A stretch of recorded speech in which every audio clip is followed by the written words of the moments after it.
In this episode, I'll be giving my review and reaction and analysis to the fourth episode in Survivor 50th season titled Knife to the Heart.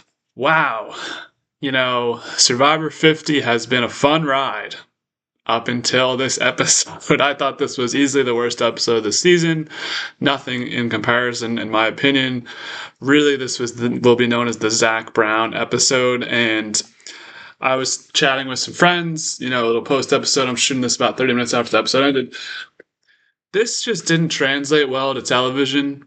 A lot has been made of the hands of the fans and the celebrities being on the show, and now I see Zach Brown on Survivor, which we didn't even get to see from Rizzo tonight. This was just pretty boring. And I watched with my mom, and I even went to my mom, like, this is boring. And, I'm not a Zach Brown fan, so let me put that out there right now. Maybe I'm biased, maybe I don't know it's good.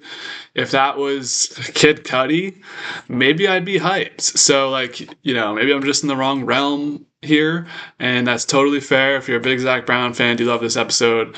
To me, this was a pretty boring episode, saved by the best tribal, easily the best tribal of the season. So we don't have a lot to get to, actually. What am I even talking about? This will probably be my shortest episode of all the episodes so far. Looks like next week we're going to head to a double tribal, which would be fun. And yeah, so let's really just get into this episode.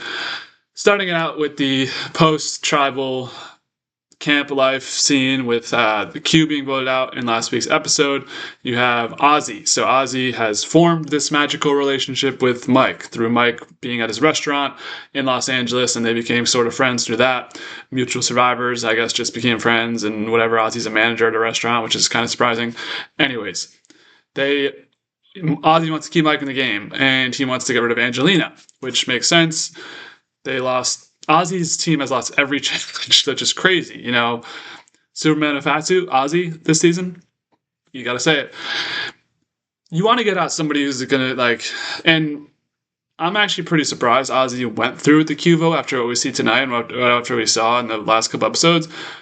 Q is probably, if you want to say Ozzy still got it, Q is probably the second biggest challenge asset, just strength-wise, on that team. Obviously, Emily and Christian are great in the puzzles. Angelina, I think, is decent at puzzles as well. Mike White can do a little bit of everything, and Steph can do a little bit of everything. She's athletic. I feel like getting rid of Q was the wrong decision. And it's easy from an old-school perspective. Why would you vote out the big, strong guy when there's other people to vote out? Obviously, more dynamics put into it. I thought that was a really bad move from Emily and Ozzy's part last week. I don't know if there's anything they could have done about it. But yeah, back at the camp, Ozzy wants to keep Mike around and basically just get rid of Angelina. I'm not a big fan of Stephanie. I've mentioned that. She's one of the only two people I'm not really enjoying in this season. That being said, I thought she played this pretty well, where I always talk about it on these episodes. When your closest ally gets voted out, you get blindsided. You can't go back to camp heated. You have to pretend to BS, at least when you're around people, and be like, oh, ha, ha, ha. You can't do the blow up. You can't be all upset. And I think she did a good job of that, of being chill, being like, oh, you guys got me, haha, and she's like hanging out with the group.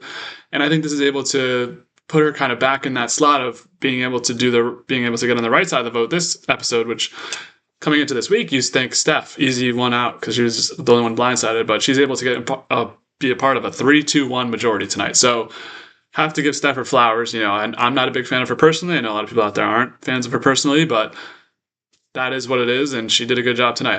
You have to reward gameplay on the Devcast, okay? Moving on, that's basically the setup for the new Purple Tribe. If they were to go to Tribal Council again, I wonder what would happen. So we have a fun segment, probably one of the standout moments episode of the talent show. So you have all of the women on the new Orange Tribe judging a talent show between Charlie and Jonathan were like a joint act, and my note was Charlie's talent is just getting beat up and being an actor, I guess.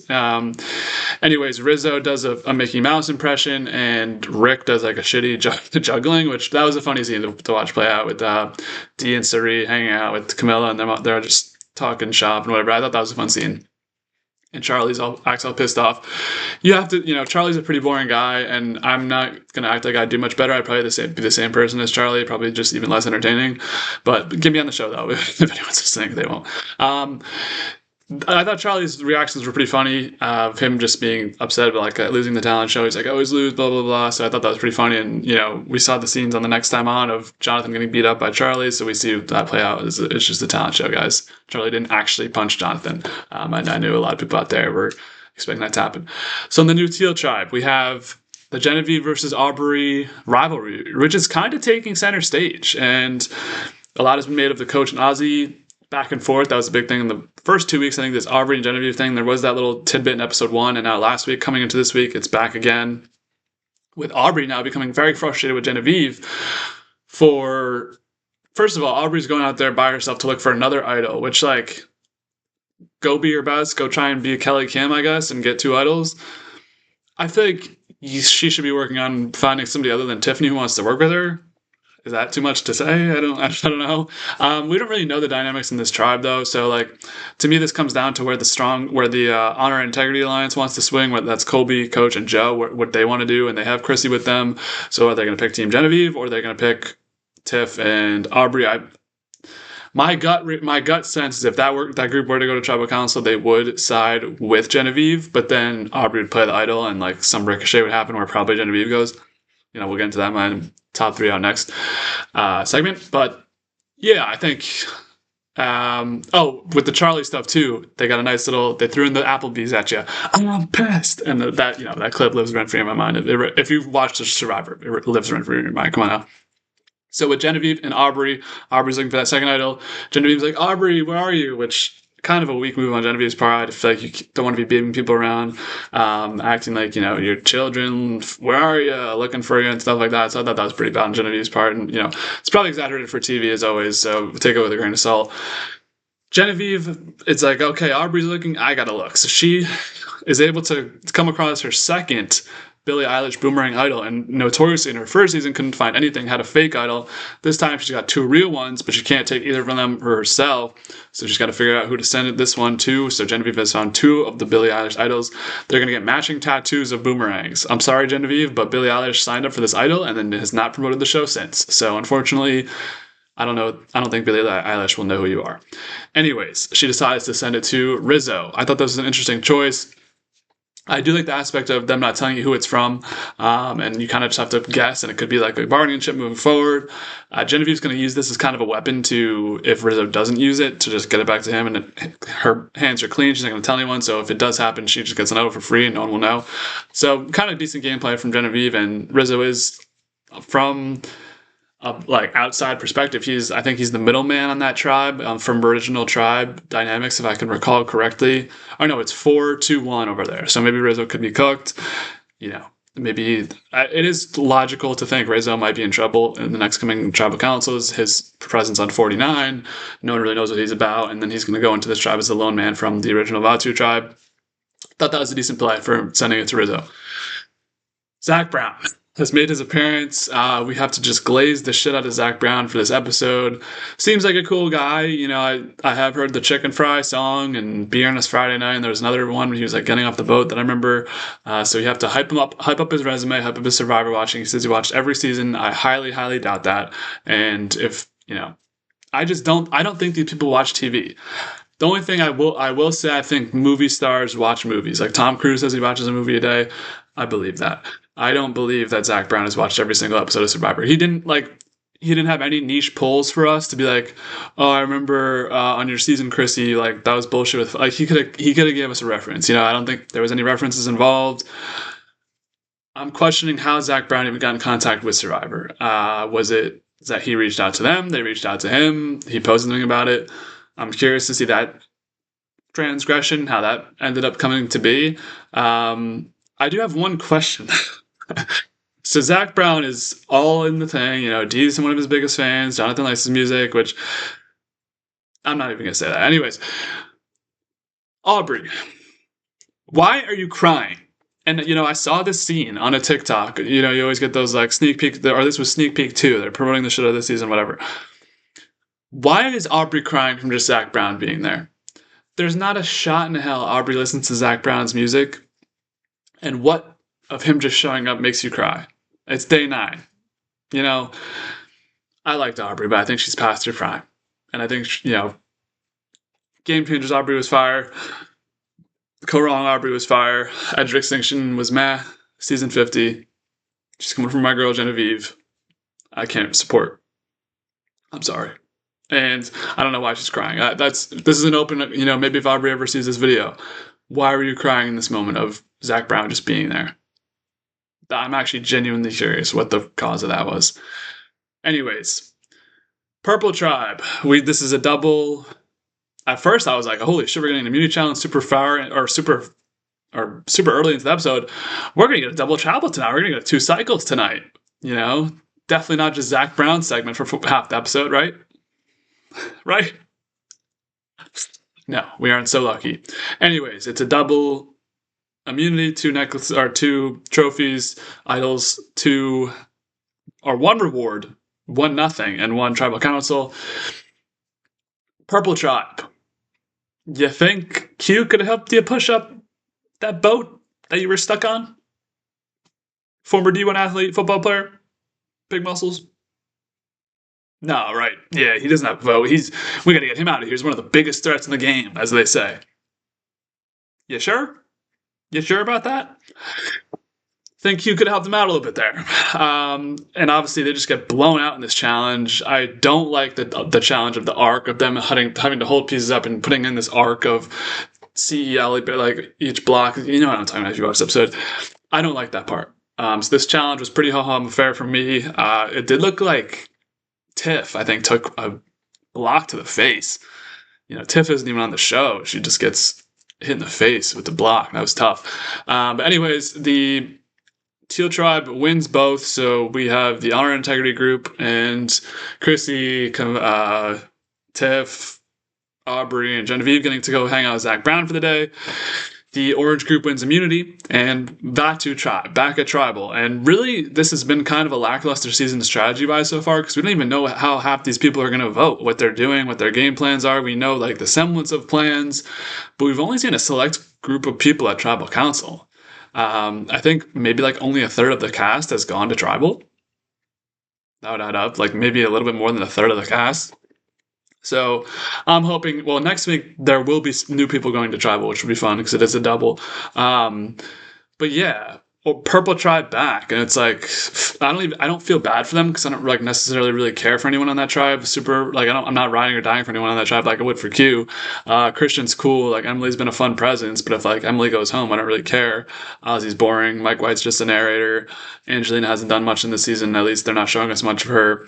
And I don't like Steph. So who am I missing?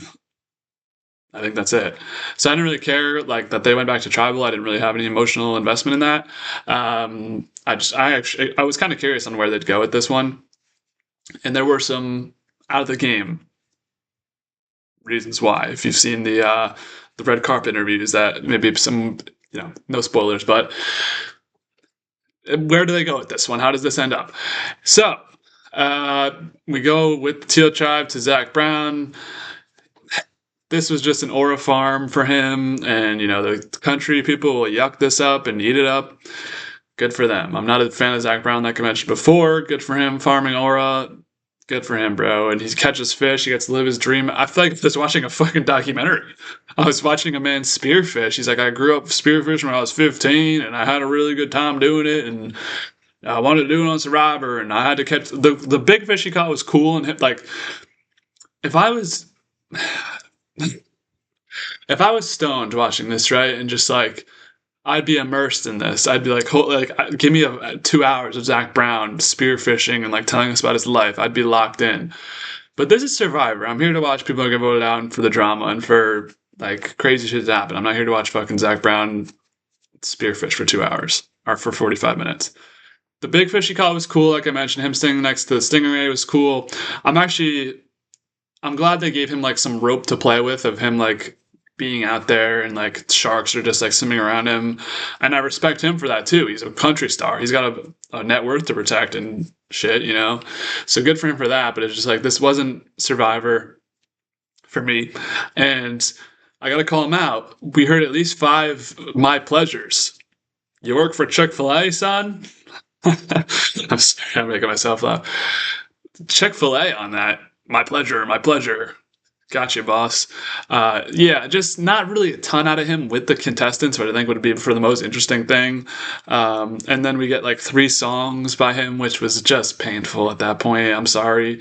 And, you know, could have gave us beer and chicken fry, or whatever the fuck that song's called. I'm sorry. If there's actually people like Zach Brown, I'm not judging. It's just this wasn't for me. So we're done with Zach Brown, or at least we think we are, because we have to cut to the Steela tribe real quick, because Dee is sad about Zach Brown, which I think is a good segment for her, talking about growing up, and I guess she had troubles with her parents, and she listened to this, and it's one of her brother's favorite artists. Good episode for Dee, in my opinion. You could say it was kind of, what's the word? Needed or necessary, because she was like the big Zach Brown fan on the cast. But I thought this segment was like they didn't have to cut back to this tribe to show us this and Rizzo getting the title, So I think that's a good sign for Dee. Maybe she's got some longevity in this game, which would be fun. I think Dee's one of the fun people on this. I'm rooting for Dee. Like, I like Dee. Anyways, Rizzo gets his idol, doesn't know where it's from, but he's like, if you've seen Survivor 49, bitch, when you said that, no one had seen Survivor 49. But, it makes sense. He gets to do I imagine he just does the same thing as season 49. Savannah's not there. No one's going to tell them about Rizzo and the Idol, bro. He could just flaunt it every tribal. So that's in play for next week as well, with a potential battle coming up. So finally, we get to the drama, the big stakes of the episode. Really strong, just strategic moments from Christian here, especially. So initially the target is Angelina, which I don't know if they thought they had Christian on board initially for this plan of a 4-2, just Mike and Angelina. Don't vote for Angelina, obviously. And then, Mike's like, I know it's Angelina, but I'm going to try and move this around to Emily. And if you know, Christian and Emily are kind of a duo from playing that little Blood on the Clock Tower thing that everyone has been talking about pregame. So they played these games together, and I just didn't necessarily think Christian would turn on Emily, but she does have some big mistakes, which will play a big part. But I think Mike is right to want Emily out here. Obviously, he's got Ozzy. Stephanie is just really a non-factor. Like, I think Stephanie's just like 5th place. Like, what is she going to really do anything? Or like, she could be you bring her to the end. Nobody's voting for her. What she's done, nothing. She doesn't really give much. She's kind of like an honor integrity girl, but like, she just doesn't have numbers with her right now, and I don't like her, so I don't care. She's a non-factor in the season right now. Well, tonight she had a very big vote, actually, but it is what it is. So the target's Angelina. Mike wants to get onto Emily by doing him, Steph, and Angelina. Christian and Emily would vote for... I forget what his plan was. He was like, we get 4, so he wanted the David versus Goliath 3, and Steph to do Emily. Emily votes for Angelina. Ozzy votes for Angelina. 4-2 vote. Emily goes home, which I think it's good for Mike. Probably not great for Angelina. I don't know what Angelina's ideal move is here, just maybe to go for Ozzy, but that's like impossible. So I think for Angelina, it's just about survival. So probably would have been fine for Angelina, but for Christian, it's really bad. And this is where Christian is able to turn the tides after Mike White brings up that Emily's like Gabby to Christian, and Emily's worse than Gabby. Gabby just tried to make a big play in the big era, or the big moves era, and Emily's just yapping about everything, bro. Especially when Ozzy comes back to camp. They want to keep Ozzy in the dark about this because I mentioned that off the top. They have that relationship, Ozzy and Mike. And she just can't. She's like, they're turning it on me, Ozzy, like as soon as he gets back to camp, which is hilarious. And I love Christian, he's a rootable underdog in David vs. Goliath, but this has really been the season of Christian so far. Him just standing behind Emily being like, no. It was so funny. That was so funny. Christian's provided some of the best moments in every episode. So really so far, I think this is just Christian's show right now. We're all just living in it. And so he wants to turn it on to Mike White because Mike knows where to twist the knife with him. And he'll always have Angelina over Christian, which makes sense. But I guess putting you in that little background scene in the White Lotus wasn't good enough for you, Christian, huh? That no one even knew was there until he went on Rob's podcast and talked about it. Shout out Rob's podcast. I guess that's not good enough. Got to do more. Got to be a star in the show. No, but I respect this move out of Christian. I think, is it the best move for him ultimately? Probably not, but it's fun gameplay. We just got a 3-2-1 vote in Survivor 50. Like, come on now, y'all. Anyways, some stuff at Tribal, pretty boring. They let Mike talk for like 3 minutes straight just about like his job, which was like kind of boring. And then Emily ends us off by saying the vibes are off. And Jeff's like, all right, thank you for saying that. Let's go vote. Which I thought was funny as well. It's kind of, like, obviously that's the red herring of her thinking maybe this plan is going to go through and Christian to turn on her because, you know, she's yapping and doesn't trust in the plan. But we end with a big blind side, 3 votes for Mike, 2 votes for Emily, 1 vote for Angelina. 3-2-1 vote happens through Christian. Thank you, Christian, Emily, and Steph. Vote out Mike White. Cinema. Great move, great Tribal.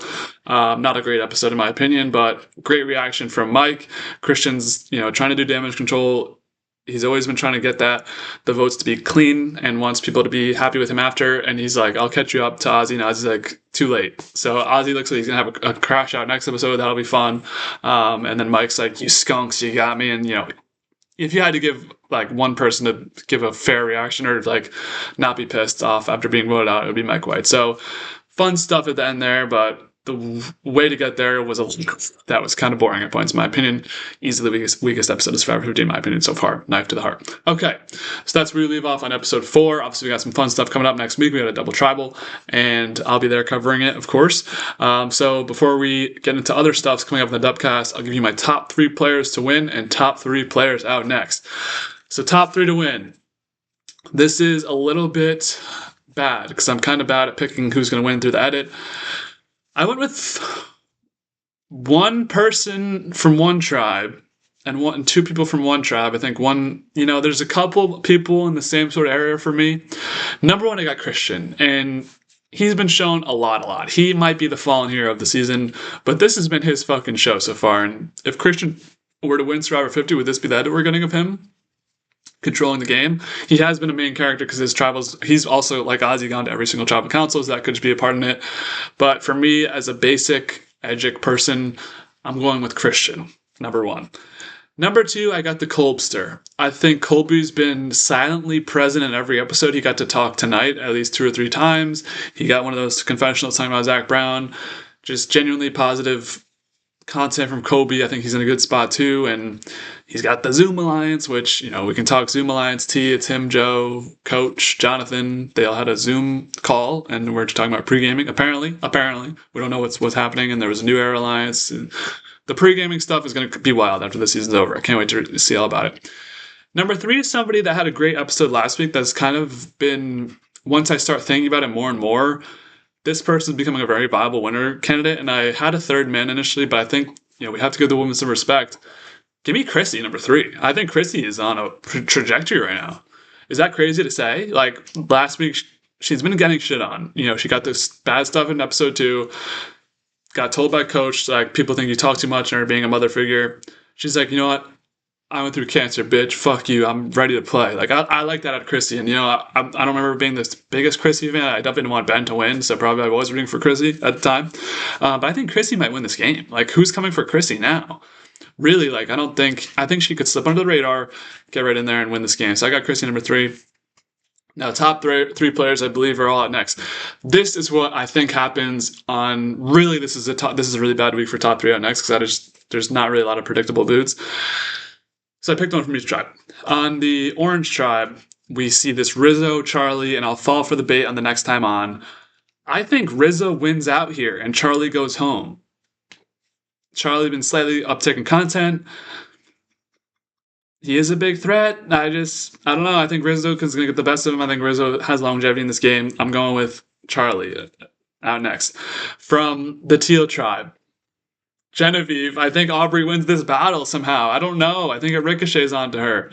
And then from the Purple tribe, Angelina's cooked. Like, that tribe really could go any of which ways. So that's who we'll say for top 3 out next. And that's where I'll leave it with Survivor episode 4. Let me know your top 3 to win, top 3 out next down below. Coming up next in the Dubcast, next movie review will be Fantastic Mr. Fox. That'll come out Friday. And then after that, I'm going on a little bit of a vacation. So maybe expect a podcast next week, early next week. Monday, Tuesday is also March Madness. So I'm going to be glued to the screen watching basketball. That'll be coming. But next week, we also have Daredevil. Season 2 is back. I'm going to try and do like this after every episode, just get one out there. No matter how much I have to talk about or not, We're doing live TV show reactions. That's what people want. And TikTok, if I ever get my shit together, I'm going to be on there too. Sports stuff, we got NBA playoffs coming up, so we'll be all over that. Hope to see you. Join the Dubcast Army. 100 subscribers. Thank you so much for 100 subscribers. Going to keep saying that every episode. And stay tuned for more content, guys. We're pumping 3 to 4 pods a week, just about everything I want to talk about. So really appreciate it. Like, subscribe, comment if you want. Let's talk about the episode. Would love it to stay unspoiled. I've worked so hard to stay unspoiled on this season, so really, please don't spoil in the comments. I'd really appreciate that, guys. Thank you so much. I'll leave you out with that. And as always, be easy, y'all.